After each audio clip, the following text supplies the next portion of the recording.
Yo! Bienvenue au podcast Les Beaux-Frères. J'ai une couple d'histoires comiques pour toi avant que tu commences ton True Crime cette semaine. Vas-y, mon man. Fait que, est-ce que tu veux commencer par le plus drôle ou le plus triste? Vas-y avec le plus triste, on va finir avec quelque chose de comique. Le plus triste. En Ontario, pour avoir tes licences temporaires, c'est 16 ans. Ouais. À ton 16e anniversaire, tu peux aller pogner tes G1. Puis, en fin de semaine, j'ai travaillé au Traversier, comme à pas mal toutes les fins de semaine. Puis, il y a 2 chars en ligne. J'en fais 9. Fait que trip pas mal mort. Là. Premier char embarque, puis je vois que c'est une adolescente avec sa mère. Puis j'ai reconnu sa mère parce qu'elle passe à toutes les fins de semaine. Je la traverse, ça fait au moins 500 fois que je la traverse cette femme-là. J'ai reconnu son char tout de suite. Allô, madame. Puis je vois qu'elle est avec sa fille, puis sa fille, elle drive. Puis sa fille, habituellement, je pense, elle doit être assise dans le backseat en train de chiller sur son phone, parce que je la vois jamais. Fait que là, je vois qu'elle drive un peu vite, mais comme pas comme concerning. Là. Pour rentrer dans le traversé. Ouais. Puis elle est la première en avant. Fait que là, on la met au milieu, il y a juste 2 chars anyway. Elle arrive, puis elle est comme à peut-être 10-15 pieds du railing qui est à 45 degrés, comme ma gate. Puis elle arrête sec. Puis là, je suis comme, oh, I guess la jeune a peur d'aller proche. Tu sais, ça arrive. Souvent, les jeunes puis les personnes âgées ont de la misère à aller jusqu'au cru parce que leur perspective de la distance n'est pas super bonne. Leur perception de la distance n'est pas bonne. Fait que là, en arrière, c'est un Sprinter van, mais comme custom. Tu sais, un beau Sprinter van que quelqu'un voyage avec. Là. Ok, ouais. Mais comme, le gars, il met du cash dedans. La van a du valeur comme 150 000 $. Okay. Toutes les grills, les racks à lumière, les racks à basic, les panneaux solaires, tout. Non, le gars, il se park, il voyait que l'autre en avant stressait, fait qu'il jamme les breaks comme au milieu du bateau. Puis moi, je décolle, tranquillement. Puis là, tout d'un coup, je vois les brake lights du SUV en avant avec la jeune qui drive. Elle se met à reculer. Puis là, je suis comme, fuck, elle va rentrer. Je l'ai su par après, mais elle se met à reculer tranquillement, comme juste, elle l'a mis sur le reverse sans réaliser, I guess, ou elle voulait le mettre sur park de drive, puis elle a juste manqué une coche pour se rendre à park. Ok. Fait que là, elle recule tranquillement, mais elle pèse pas sur le gaz, tu le vois que c'est slow, je vois juste les brake lights. Fait que là, moi, je toute la horn, puis quand je fais ça, au lieu de peser ses breaks, elle pèse sur le gaz, mais comme assez fort. Je ne mettrai pas la photo à l'écran. Moi, je peux t'en montrer après le podcast. J'ai pris une photo parce que c'est drôle puis ça me back up au cas que quelqu'un la marde à pogne. Moi, je prends tout le temps une photo juste au cas. Man, le gars, il a été chanceux sur sa Sprinter parce qu'il y avait un rack. Tu sais, les racks avec les grosses lumières rondes LED, là, on met sur un Jeep des fois, le off-road shit. Là.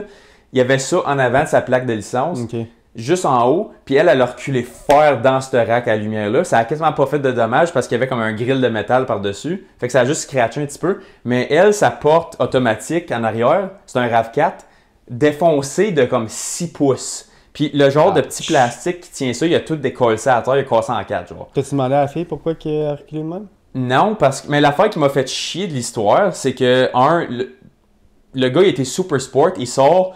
Il regarde, il est comme, oh, c'est juste des scratchs, pas de stress, je vais leur peinturer. Puis il a vu que c'était une jeune qui drivait parce qu'elle. Ok, ah ouais, le même. Le gars l'a pris comme une. Soit qu'il y a du gros cash puis il s'en calisse, ou qu'il a vraiment vu que le dommage c'était comme un spray paint job puis c'était chill. C'était comme un matte black. Là. Je suis sûr qu'une petite peinture à 10$ ça couvrait. Yo, son Sprinter, il a l'air. J'ai même été voir moi-même. Comme on dirait que j'ai juste crissé un coup de pied dedans. Là. Ouais. Anyway. Puis là, l'autre. Mais c'est un rack, right? Il y avait un rack. C'est ça, un rack en gros métal. Le rack le 100%. Fait que là, la jeune, elle sort du char, elle ne regarde même pas le dommage, elle ne regarde même pas le monsieur. Elle sort, puis là, la mère, elle ouvre la porte en même temps parce que la mère, elle capote.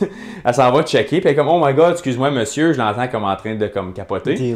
La jeune, elle fait le tour par en avant, elle va s'asseoir au siège du passager, elle ouvre son phone, je la vois ouvrir Snapchat, puis elle crisse ses 2 pieds sur le dash, puis elle commence à texter ses friends, genre. Elle s'en crissait. Carrément. Aucun accountability. Elle n'a même pas été voir le dommage, là. Rien. Puis j'étais comme, la mère, elle va-tu comme me dire, comme va t'excuser au monsieur, quelque chose? Puis ça me prend 5 minutes de traverser. Là. La jeune n'a pas lâché son fond 2 minutes. Moi et mon collecteur, on l'a regardé comme, elle va-tu finir par regarder? Parce que là, la mère a dealé avec le monsieur tout le long. Là. Puis là, le monsieur, il dit, ah, ma jeune a déjà eu 16 ans, moi tout, elle vient de pogner ses permis CG2, fait que je sais que c'est quoi.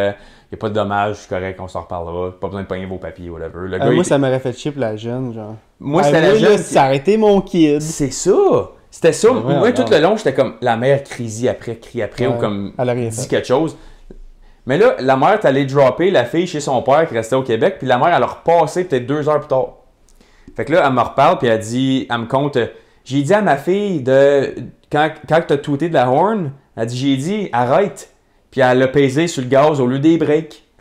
Puis là, je suis comme, ben, clairement, j'ai comme vu ça, là, parce que, comme j'ai entendu les tires spinner, comme elle donné un gros coup de gaz. Elle a paniqué. Mais là, j'ai dit, je suis comme, je veux pas manquer de respect, mais comme, c'est la première fois qu'elle conduit, ou comme, comme, deuxième, elle a eu ses G1 comme mardi. Puis là, je suis comme, oh, elle ne reconduira pas le char à la mer pour un bout. Elle est comme, non, parle-moi-en pas. Elle est comme, je l'ai pas digéré encore, mais en même temps, j'étais comme. Tu n'as pas digéré encore, mais tu n'as rien fait. Ouais, je suis comme, tu n'as rien dit, un peu plus, tu as défendu. Comme je comprends que les accidents, ça arrive, puis c'est vient d'arriver, puis tout, mais au moins, dis quelque chose, va t'excuser. Elle avait les pieds sur le dash, avec ses gogoons. Je voyais ses gogoons se faire aller sur le dash, man. J'étais comme, oh my god, je serais en train de capoter. Fait que ça, c'était mon histoire triste. C'était triste, ça? Mais comme drôle pour la jeune. Comme la jeune. On s'en fout de la jeune, elle s'en foutait, elle. Je sais. Mais je trouvais ça triste que comme aucun accountability. Ouais. Mais mon histoire drôle. Ça, c'est un de mes collègues du traversier. Il se promenait dans Rockland l'autre jour, puis il a vu qu'ils ont remplacé les pancartes de rue. Puis il y a une rue Giroux à Rockland. Mm-hmm. Il y a, tu sais, comme il y a 2 intersections sur cette rue-là. Il passe à la première, il y a la voie. Whatever. Puis là, il arrive à la deuxième, puis il voit quelque chose de off avec la pancarte, ça dit Girio. Il y a une erreur. Il y a une erreur. Fait que là, lui, il l'a pris en photo, puis il l'a posté sur la page Facebook de la ville de Clarence Rockland. Puis eux, ils l'ont remercié, puis ils ont payé une large pizza gratos pour avoir vu l'erreur. Ben oui, non. Je vais mettre la photo à l'écran, j'ai demandé la permission à mon collègue, il m'a donné le green light pour mettre, je vais juste cacher le commentaire de l'autre personne. Girio. Girio. Mais je suis comme, comment est-ce qu'ils ont fait... une erreur de même? Ils ont fait imprimer la même pancarte 2 fois. Là, comme les deux sont identiques, mais je suis comme un qui est imprimé comme du monde, puis l'autre ne l'est pas. Puis il y a plus qu'une personne qui a vu ça avant que ça se fasse installer. Là. Ah ouais, fait que ville de Clarence Rockland, pas fort. Mais en tout cas, je vais mettre les photos. Là. Encore une fois, les erreurs arrivent, mais ouais.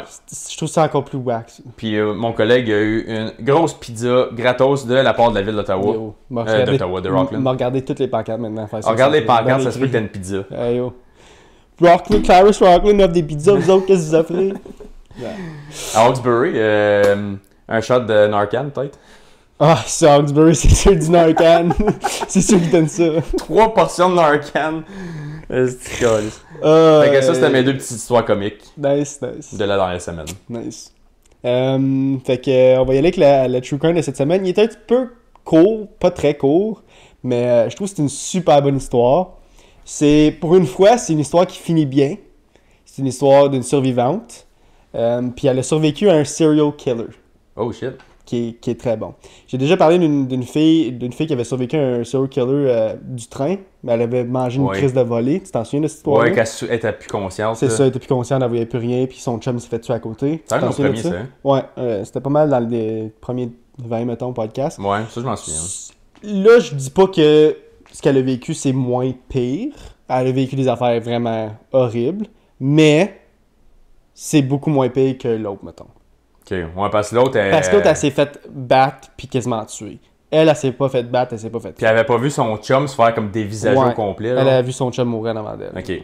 Fait qu'on va aller avec Cara Robinson Chamberlain. T'as sûrement vu déjà des vidéos du film. Parce qu'il y a un film qui a été créé de cette histoire-là. Ok. Cara Robinson Chamberlain, 15 ans, a arrosé les plantes et des buissons dans le jardin devant la maison d'une amie à West Columbia, en Caroline du Sud, en début d'après-midi du 24 juin 2002. Lorsqu'une transam s'est arrêtée devant la maison et qu'un homme d'une trentaine d'années, portant un jeans, une chemise boutonnée et une casquette de baseball est sorti pour proposer des brochures. Je pense même pas que j'ai payé le record là-dessus. No way. Oui, tu je suis plein de merde. Okay. Je me souviens aucunement d'avoir payé. Tu recommences cette histoire? Non, c'est correct. J'ai attendu que tu finisses ton respire pour... Ok. Vas-y. Il a demandé « Tes parents sont-ils à la maison? » Cara a répondu « Ce n'est pas ma maison, c'est la maison de mon ami. » Il a répondu « Ok. Et ses parents, sont-ils là? » Elle a répondu « Non, sa mère n'est pas là et elle n'est pas là à la maison à ce moment. » « Je vais juste te laisser ça, lui dit-il alors en s'approchant. Obviously, vous savez tous qu'on parle de true crime ici, il n'a pas donné une brochure. Okay? Soudain, l'homme, qui fut plus tard identifié comme le tueur en série Richard Evonitz, sortit une arme, la plaqua contre son cou et la força à entrer dans un grand bac de rangement rangé sur le siège arrière de la voiture, de la Trans Am. Mm-hmm. Alors qu'il se dirigeait vers son appartement, Cara commença à compter les tours qu'il faisait dans l'espoir de retrouver plus tard son chemin vers la maison. Tu sais, quand tu regardes un film, là, puis tu vois comme un tueur en série courir après quelqu'un, puis qui prend toutes les mauvaises décisions. T'sais. Kara est le contraire complètement. Kara, on dirait qu'elle est devenue... Il y a un déclic, puis elle est comme, OK, survival mode. Je fais tout, je vais mémoriser tout, puis je vais faire tout pour rester en vie. Un peu comme... Vraiment intelligente, la jeune. C'est comme dans Liam Neeson, dans Taken, là, quand il est comme... Ouais. Left. C'est exactement ça. Elle commence à faire ça. Là. Exactement ça. Elle remarqua des détails et fut certaine de bien mémoriser chaque information. Il écoutait une station de rock classique et fumait des cigarettes Marlboro rouges. Elle a même mémorisé le numéro de série à l'intérieur du récipient en plastique dans lequel il avait forcé à s'agenouiller. Elle a vraiment été loin. En chemin vers son appartement, il s'est arrêté et l'a menotté et lui a mis un gag dans la bouche. Il l'a ensuite amené dans son appartement en désordre, qui arbitre également un cochon d'Inde, un lézard et d'autres petits animaux, des petits rapaces, mettons. Et l'a malheureusement agressé sexuellement pendant 18 heures. C'est le pire qu'elle a survécu. C'est le pire qu'elle a eu. Elle s'est pas fait battre rien, mais elle s'est fait agresser sexuellement pendant 18 heures. Malgré sa terreur, elle a essayé de trouver des moyens de l'identifier. Elle est allée jusqu'à mémoriser les noms de son médecin et de son dentiste qui étaient inscrits sur son fridge. Elle s'est mémorisée de tous les noms possibles. Yes. Lorsqu'il a voulu lui donner à manger, Kara a répondu « J'ai pas vraiment faim maintenant, mais est-ce que je peux faire quelque chose pour vous aider? » Okay? Comme là, elle est comme « Non, je veux pas manger », mais au lieu de dire « Non, je veux pas manger » puis juste rester ça mort, elle dit « Y a-t-il quelque chose d'autre que je peux faire pour t'aider toi? » genre. Ça, c'est smart. Très smart. Ça te donne l'empathie. Elle a fini par balayer le plancher, puis mopper le plancher, genre. Parce qu'elle a dit « Ok, tu peux faire ça. Ce genre de manipulation a peut-être contribué à lui sauver la vie. Elle le mettait simplement à l'aise, gagnait sa confiance et jouait le jeu à la perfection. Elle a contrôlé ses émotions au point de pouvoir élaborer un plan. À l'aube, alors qu'Ekovitz dormait, Kara a réussi à libérer une main d'une paire de menottes et à détacher une entrave à la jambe. Elle s'est dirigée discrètement sur la pointe des pieds vers la porte d'entrée et s'est enfuie. Ouais. Le lendemain matin, il avait donné une Valium pour dormir, puis elle l'avait pris, mais elle l'avait croqué dans sa bouche, puis elle avait mangé juste la moitié, genre à peu près. Fait qu'elle n'a pas eu l'effet complet de la Valium que lui pensait qu'il était pour avoir. Fait que lui, elle s'est réveillée genre à l'aube le matin, très de bonne heure, vers 5-6 heures. Il faisait clair. Puis lui, il dormait encore, il ronflait tête dans le lit. Fait qu'elle a réussi à se détacher, puis à sortir, puis à s'enfuir. Et ça coche en tabarnak. Ouais, vraiment smart. Puis dans le film, j'ai vu une couple de parties. OK. Que je vais dire, je le dis à la fin, là, mais la personnage principale a joué un très bon... une très bonne actrice. Elle a joué le rôle à la perfection. Nice. Elle a couru vers une voiture garée dans le parking et a demandé aux deux personnes présentes de l'amener au poste de police où elle a raconté l'enfer qu'elle venait de survivre. Les policiers lui ont demandé de les ramener à l'appartement d'Evonitz et grâce à ses capacités d'observation aiguisées et à l'aide d'une préposée à l'entretien de l'appartement, ils ont trouvé l'appartement d'Evonitz. Parce qu'elle est arrivée au bloc, puis c'est plein de blocs appartements un à côté de l'autre, puis ça ressemble tout. Mais elle disait, il habite dans le sous-sol, il habite dans un coin parce qu'il y avait des fenêtres dans le coin. Okay. Ça, c'est son docteur, ça, c'est son dentiste. Il habite avec un cochon d'Inde, un lézard, blablabla. Elle disait tout. Puis la personne qui s'occupait des blocs appartements, mettons, il y avait une réception. Là. La personne qui s'occupait, il dit « Ah oui, il y a un gars qui a un cochon d'Inde, un lézard, me semble, là, dans ce coin-là, dans ce bloc-là. » Puis c'était lui. Il a fait là un plus un tout de suite. C'est ça. Mais on va dire qu'elle, elle est ressortie de l'appartement, puis elle mémorisait rien. Essaye de trouver le gars dans tous les blocs appartements. Là. Ouais, parce que c'est pas ça le nom aurait été du de laisser gars. à erreur. C'est right? ça. Ça aurait laissé le temps au gars de s'enfuir plus loin. Parce que, obviously, quand il a vu que Kara n'était plus là, qu'est-ce qu'il a fait? C'est son camp. Ben oui. Ben oui, tu restes pas là. Obviously. Puis du monde, il y a même pas 0.01% de la population qui a un cochon d'Inde et un lézard c'est ça. Dans leur appart. Ça, comment on dit ça? Ça rétrécit la liste, mettons. Pas mal. Beaucoup. Ouais. Cependant, comme je viens de dire, lorsque les autorités sont arrivées sur place, évidemment, Evonitz avait déjà pris la fuite. Dans son appartement, ils ont trouvé un casier fermé à clé contenant des coupures de journaux sur les meurtres non résolus de 3 filles. Sophia Silva et les sœurs Cathy et Kristen Lisk. Elles avaient toutes disparu dans le comté de Spotsylvania, en Virginie, plus de 5 ans avant l'enlèvement de Kara. La police a suivi Evonitz jusqu'à Sarasota, en Floride, fait qu'il s'est enfui de la Caroline du Nord jusqu'en Floride, et une poursuite à grande vitesse s'est terminée lorsqu'il a roulé sur des bandes cloutées sur l'autoroute et a été attaqué par un chien policier. Evonitz, qui avait aucune issue, s'est alors tiré une balle dans la tête. Bravo, champion. Belle fin à l'histoire. Belle fin à l'histoire. Coward jusqu'à la fin. Ouais. Pour son aide dans la résolution des meurtres de Sophia et des sœurs Lisk Kara, excusez, les sœurs Lisk, Kara a reçu une récompense de 150 000 et elle peut rencontrer leur famille. Fait que quand ils ont découvert tout l'appartement à Evonitz, puis ils ont découvert ça, ils ont pu les lier avec plus de... Comme ils ont pu lier Evonitz au crime. Parce qu'il y avait de l'ADN au crime, puis tout. Ils ont pris l'ADN d'Evonitz quand il est mort, puis ils ont réussi à déconnecter tous les points, puis il a été... Comme il y a ces cas-là, même s'il n'a pas été en cours, Evonitz, il y a quand même... Les cas sont résolus par la police, puis ils ont trouvé le tueur, mettons. C'est le fun pour les victimes, ça, au moins. Et ou les familles des victimes. victimes. Ben oui, c'est ça. Puis, ils ont-tu des hypothèses sur s'ils en avaient fait pas mal plus que ça, ou ça a juste été tracé à ça? Ça a juste été tracé à ça. cause Puis, des pour articles être un de journaux? serial killer, ça prend juste 2 kills. Oui. Ouais. Ça prend juste 2 meurtres. Ouais, c'est assez, là. C'est assez. Mais, fait que lui, il n'aurait eu 4 avec elle? Avec 40. Ok. Peut-être qu'il y en a eu plus, Ouais. mais ils savent pas. Aucune preuve C'est sur rien aucune d'autre. preuve. Puis, obviously, mais moi, dans ma tête, c'est s'il aurait fait plus de meurtres, il aurait gardé les clippings de journaux des autres aussi. Probablement. Pourquoi garder les clippings de journaux des 3 si c'était pas pour garder les autres, t'sais. Mais peut-être qu'il a fait un autre kill des années avant, puis il a juste commencé à garder les clippings. Tu sais pas. Mais ils ont mis l'ADN d'Anovitz dans la database, puis ça a été relié à juste ces 3 crimes-là. Ok. Je trouve ça intéressant quand les serial killers, on dirait qu'il faut que leur ego y ait absolument un attachement physique avec soit un objet ou. Tu sais, style Dexter qui prend l'ADN, ils prennent une tache de sang de tout le monde. Parce qu'ils peuvent pas le dire, right? C'est ça. Quand tu fais un meurtre, ben je sais pas, moi, là, mais ça a l'air que ils veulent juste le dire à quelqu'un. Puis vu qu'ils peuvent pas le dire, il faut qu'ils gardent quelque chose ou pour garder la flamme allumée, mettons. C'est ça, parce que là, au moins, si tu veux revivre le moment, tu peux comme toucher l'objet, tu peux voir l'article, tu peux le lire. C'est moi ça, ils sont pas assez smart pour moi. Ils sont pas assez smart. Puis, je suis sûr que les meilleurs serial killers, il y en a des bien meilleurs qu'on connaît pas parce qu'ils sont pas pognés, parce que ils vont un step plus loin, puis ils sont capables de stripper l'ego de ça, puis juste pas garder aucune trace. Là, c'est là que les tueurs à gages rentrent en compte. Les Ouais, tueurs à gages, ils n'ont pas d'émotion à ça, c'est leur job, puis ils gardent rien, puis c'est pour ça que les tueurs à gages sont beaucoup plus durs à retrouver que des serial killers normaux. Mais j'y rentrais même pas dans cette catégorie-là, moi. Pour vrai, parce que t'as pas le choix.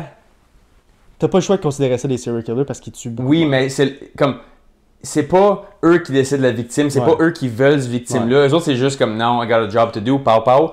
Mais quelqu'un qui, comme mettons, moi je veux te tuer toi, j'ai une connexion avec toi, je veux le faire, je t'ai choisi, il y a une raison que je te prends. Je suis d'accord avec ça. C'est pas quelqu'un qui vient me payer 10 000$ pour que j'ai tué. Comme c'est pour ça que je dis, mentalement, je les considère pas la même personne. Ouais. Je le considère sans cœur, mais il est pas psychopathe probablement à comparer. Le serial killer qui le fait par lui-même, il a probablement une raison plus twisted de le faire. Obviously, moi je pense que oui, c'est des personnes un peu plus croches, mettons, mais pour devenir serial killer, il faut que tu aies un déclic. Il faut que tu aies un déclic comme il faut que tu te décroches de la réalité quelque part. Là, parce qu'il faut que tu te fasses comme, ok, je suis. Parce que j'ai déjà vu une histoire, là, puis peut-être vous m'avez rencontré un moment donné, mais j'ai déjà vu une histoire d'un gars qui avait 62 ans, puis il en parle, qui est un tueur à gages dans un autre pays. Puis il disait, genre, il n'y avait pas d'extradition, fait que même s'il en parle, mettons, même s'il est canadien, je sais pas de quel pays il venait, là, on disait qu'il est canadien, puis il en parle, mais il n'y a pas d'extradition dans les pays là-bas, ils peuvent pas le retrouver coupable. Là. Ils peuvent pas, le Canada peut pas rien faire, les pays peuvent pas rien faire, c'est fini, puis il en parle, genre, comme, puis il dit, on dirait que c'est une autre vie, on dirait que j'étais un autre personnage. Quand je devenais un tueur, quand j'allais tuer quelqu'un pour devenir, puis comme, il y avait un déclic, on dirait que j'étais une autre personne, une autre entité, genre. Puis je peux comprendre qu'il faut vraiment avoir...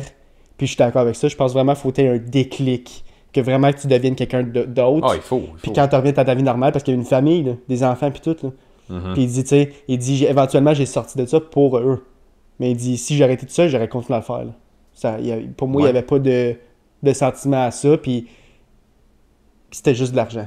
Fair enough. Ouais. Mais, gars, pour donner un exemple à l'argument que j'essaie de faire, tu pourrais pas me donner assez d'argent pour être un Jeffrey Dahmer, genre. Obviously not. Il n'y a pas d'argent au monde. C'est ça que je veux dire. C'est psychopathe. Un tueur à gages, c'est beaucoup plus. C'est plus point, c'est direct. Il n'y a pas d'attachement. C'est ça. Il n'y a pas de sentiment. Mais quand ça devient à comme de la nécrophilie, puis de la pédophilie, puis tout ça, c'est tu rajoutes un degré de. Un hic. Que l'argent ne peut pas acheter. Ouais, c'est ça. Je vais continuer avec l'histoire. Ouais. Comme je viens de dire, Kara a reçu 150 000 $, qui est quand même bon, right? Comme obviously, il n'y a pas de réparation qu'il peut faire pour comme, réparer le dommage qu'elle a eu parce qu'il s'est fait agresser sexuellement puis kidnapper quand même. Là. Puis dans sa tête, c'est comme fuck, j'ai survécu à un serial killer. Là. Il était pas me tuer. Elle aurait pu être là, une petite boîte, là. Exactement. Elle aurait pu survivre l'enfer pendant plusieurs jours, puis elle sait qu'éventuellement, elle serait morte. Parce que c'est un serial killer. Il l'a fait à 3 filles avant. Pourquoi il l'aurait pas fait à elle, genre, tu comprends? C'est l'une des choses les plus importantes qui me soit arrivée, dit Cara. Parce que cela m'a fait comprendre l'importance de ce que j'ai fait. Parce que je me suis dit, waouh, je donne réellement à ces familles quelque chose qu'elles n'auraient jamais eu sans moi. Closing, comme du closure. Comment tu peux dire ça en français, excusez? Wow. Closure, comme... Moi, je le sais. Ah ouais, mon ben. Closure. Closure. Je l'aurais pas. Moi non plus. Anyways, pas. je pense que tout le monde comprend, là. Ouais. Le simple fait de savoir que la personne responsable de la mort de leur fille n'est plus là. C'est comme ça leur donne de la closure. réparation. Du closure, encore une fois. Encouragé par le shérif Lott, qui était le gars qui a pris la déposition quand elle est allée au poste, puis qui est allé avec elle au bloc appartement. Cara a pris un emploi à temps partiel pendant l'été, pendant ses études secondaires et universitaires, en tant que fonctionnaire du département du shérif. Elle est ensuite devenue agent de ressources scolaires et éventuellement enquêtrice sur les cas de maltraitance d'enfants et d'agression sexuelle. Fait que pour elle, ça n'a pas changé sa vie, mais à cause de qu'est-ce qu'elle a survécu, elle s'est dit, moi, je vais faire ça plus tard, puis elle est devenue ça. Puis elle avait les bons instincts pour ce domaine-là. Check comment elle... Ben oui. Enlève-y sa réaction comme primitive, là. Elle est probablement morte, là. Ah ouais. Comme assez facilement, même. Là. For sure. De mémoriser le serial number de la caisse que t'es dedans quand t'es dans le char, ton première réaction, c'est ça. C'est crazy. T'as un brain. T'es très intelligente. Chris, oui. Elle a quitté éventuellement son emploi dans les forces de l'ordre après la naissance de ses 2 garçons qu'elle a eu avec son mari, Joe Chamberlain. Pour ça que son nom est redevenu Cara Robinson Chamberlain. Il y a un film sur l'histoire de Cara Robinson qui s'appelle The Girl Who Escaped, The Cara Robinson Story, qui est sur Amazon Prime. Ça a l'air qu'il est vraiment bon. J'ai vu une couple de bouts. Ce que j'ai vu, c'est vraiment bon. Et comme j'ai dit au début, l'actrice qui joue le rôle de Cara dans le film fait une vraiment belle job. On dirait que c'est à la perfection. On dirait vraiment que c'est elle, genre. On dirait vraiment qu'elle veille, puis elle est encore en vie pour compter tous les détails qu'elle a vécu, fait qu'ils ont pu le recréer assez facilement. À 100%, genre, ouais. Nice. Ceci conclut l'histoire de Cara Robinson Chamberlain, qui est assez crazy, qu'elle peut dire à tout le monde, pour l'instant de ses jours, qu'elle a survécu à un serial killer. Puis je trouve ça surprenant quand même que la police est allée immédiatement sur le lieu du crime, parce que dans la plupart des cas, ils sont comme « Ouais, on va prendre une version de ton histoire, voici un clipboard, écris-nous ce qui t'est arrivé, puis on... » Ouais, mais je pense que quand ça arrive à des crimes un peu moins graves, mais quand ça arrive d'un enlèvement, puis hey, je me suis fait enlever, ça, c'est ça, c'est ça, puis elle avait autant de détails, puis c'était là, puis je peux retourner avec vous là-bas, puis tu sais, là, c'est time against clock, c'est comme you run against the clock, comme faut que tu trouves le gars le plus rapidement possible, puis s'il a attendu, comme obviously il a pris la deposition au début, puis peut-être ça a pris 1 heure, peut-être ça a pris 2 heures, mais le temps qu'il prenne la déposition, puis il a remarqué on y va, il était déjà parti. C'est juste qu'il y a bien des cas, surtout comme tu sais, il y a bien des femmes qui ont de la misère à aller avouer qu'ils ont eu un agresseur sexuel, tout ça parce qu'ils le prennent pas au sérieux, ou c'est juste comme donne-nous la version des faits. C'est un déclic aussi, comme ils veulent plus comme s'en rappeler, genre. C'est ça, fait que là, c'est nice qu'ils ont agi comme tout de suite. Ils ont été à l'appartement. Là, le gars de maintenance, il était capable de prendre en note mentale comme « Ah oui, lézard, comme rings a bell. » Je connais un gars qui a un guinea pig puis un lézard. En cave en bas, comme elle savait exactement les détails, comme tu viens de dire, puis comme ça a pu se faire vite. Ouais. Puis c'est fait. Puis tu sais, la police, surtout quand tu vois une fille d'un même arriver au poste de police, peut-être ta première réaction, c'est comme « Ok, wow, là, minute, là. » Mais qu'elle sache autant de détails sur la personne, puis c'est ça. Je me souviens du serial number dans la caisse que j'étais dedans dans le char, si vous avez besoin de ça. Comme elle s'est mémorisée de tout, genre. Ouais, tu peux pas faker ça. Tu peux pas faker ça. Non, fait que c'est nice. Puis ça a duré combien de temps, le chase? Ah, ça, je sais pas. Okay. C'est juste une... Parce que de Caroline du Nord ou du Sud, je sais plus mais c'est ce qui a été trouvé en Floride. C'est pas loin. Caroline du Nord à Floride, c'est pas extrêmement loin. C'est quoi, genre? En une journée. Ouais. Parce que si en Floride, c'est 24 heures de char à peu près, puis là, t'es déjà au moins minimum moitié chemin. Je pourrais pas dire exactement si ça a pris des semaines ou des mois avant qu'il le retrouve. Tout ce que je sais, c'est qu'il était pogné puis il est mort. Mais ça doit être vite pour qu'il bloque le chemin avec des clous, là. Qu'est-ce que tu veux dire? Non, mais c'est parce qu'il s'avait retrouvé en Floride sûrement. Ben, moi, je pense que c'est pas mal proche parce que... Faux. Ils l'ont trouvé... Comme il était sur le radar de tout le monde partout, genre. Ouais. Tu sais. Fait que quand ils ont trouvé le char, puis la Trans Am, en VC, une Trans Am, Ouais, il y en a en pas. 2002, il n'y en a pas tant, mettons, right? Ça commence à C'est disparaître. ça, là. le Trans Am est sur la radar de tout le monde. Il va une Trans Am, il a parti la course, puis éventuellement, ça s'est mis comme il y a un policier qui a mis des spikes, puis il a runné les spikes. C'est le fun qui s'est fait poigner des spikes. Tu le vois dans les films souvent, mais t'es comme en vraie vie, ça se passe-tu si souvent que ça? Ouais, je regarde souvent les vidéos de cops, puis des affaires de même, puis les spikes marchent tout le temps. Ben, Si Chris, le oui. gars run dedans, c'est certain qu'il se fait pogner. Caroline du Nord, là, en Floride, là, tu en as pour maximum 10-12 heures. C'est pas chez ça, bon, ça? Check. North Carolina, il est ici. Ok, ouais. Puis Floride, c'est là. Ouais, c'est quand même assez. Fait que t'as juste à faire Caroline du Sud, Georgie, puis t'es en Floride après. Puis nous autres, c'est 24. Ah oui, 10 heures gros max. Ouais. Fait que il s'est pas rendu ben loin. Non. Puis il était probablement, moi je pense qu'il s'est fait pogner dans le prochain 2 jours. Mais l'affaire, c'est que j'ai Mais c'est lu nice, plusieurs ça- articles, puis ils l'ont pas dit. Mais du point C'est de fait- l'enlèvement jusqu'à son C'était arrestation, une couple de jours. une couple de jours. Ouais. Fait que c'est efficace. Là. Ouais. Fait Pour un un super shit- bel job. Puis pour vrai, là, je recommande ce film-là. Il est bien raté par Rotten Tomatoes. Il est bien raté par toutes les... Comme ça a l'air d'un vraiment bon film. Moi, je pense que je l'ai mis sur ma liste de films à écouter. Là. C'est ça, je vais l'écouter. Ça va être bon. Anyways, c'est ce qui conclut mon True Crime.